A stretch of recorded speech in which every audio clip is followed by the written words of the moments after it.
Et après 2 défaites consécutives en championnat, il pointe aujourd'hui à la 15e place. Alors comme d'habitude, c'est l'entraîneur qui a trinqué, même si la situation est toujours un petit peu confuse.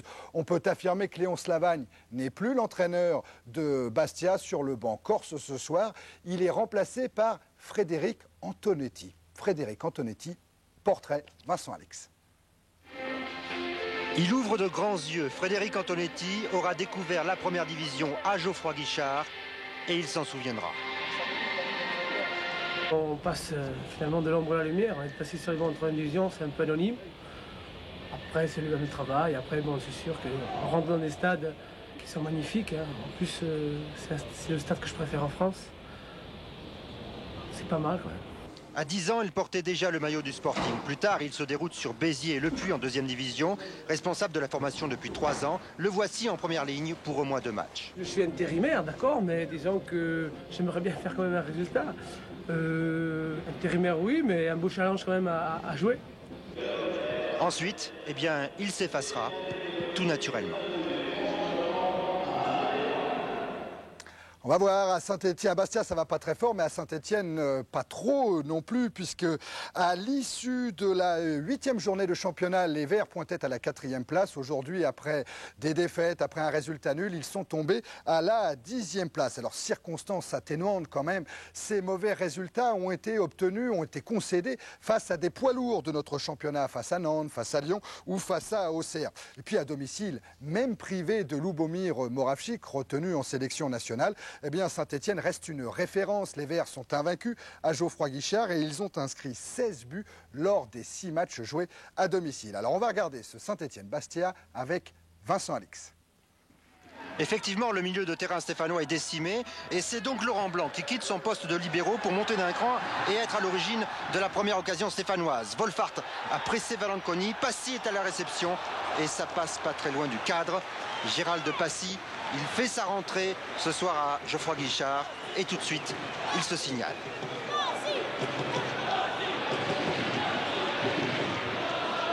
On retrouve Laurent Blanc, ouverture pour Wolfart à nouveau et Bruno Valanconi s'interpose.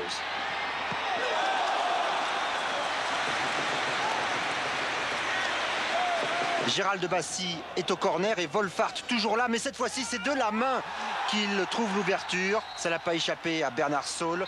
Il sort seulement le carton jaune à l'encontre du buteur stéphanois.